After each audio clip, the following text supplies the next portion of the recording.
हिमांशी खुराना और आसिम रियाज दोनों बहुत ही अच्छे दोस्त हैं और इनकी दोस्ती में ये दोनों एक दूसरे के साथ काफी मस्ती मजाक भी करते हैं, एक दूसरे को परेशान भी करते हैं और एक बार फिर से इन दोनों के बीच में कुछ इंटरेस्टिंग बातें देखने को मिली। दरअसल आसिम रियाज एक तरफ लेटे ये कहते हुए नजर आते हैं कि इस घर में उनकी एक विश पूरी हो गई है। हिमांशी दूर लेटी होती हैं शेफाली और भाव के साथ और वो पूछती हैं कि कौन सी वाली विश। आसिम कहते हैं कि हिमांशी मैंने आपको बताया था। हिमांशी कहती हैं बताया था लेकिन फिलहाल मुझे याद नहीं है, तुम एक बार फिर से बता दो।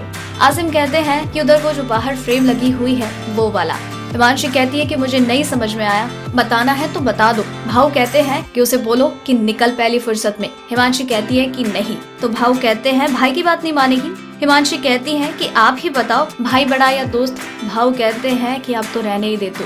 वो कहती हैं कि भाव मैं वो नहीं कह रही हूँ, बस आपसे पूछ रही हूँ। हिमांशी फिर भाव की बातों को छोड़कर आसिम की तरफ देखती हैं और फिर आसिम कहते हैं कि क्या तुम समझ गई। हिमांशी कहती है कि हाँ मैं समझ गई तुमने जो कहा, लेकिन तुम्हारी ये विश पूरी नहीं होने वाली। बिग बॉस के इस टेढ़े सीजन की और भी कई टेढ़ी खबरें यूं ही जानने के लिए बनी रही है हमारे साथ। डेली ट्रेंडिंग न्यूज की रिपोर्ट सब्सक्राइब करें हमारा चैनल ऐसे ही लेटेस्ट और इंटरेस्टिंग न्यूज के लिए।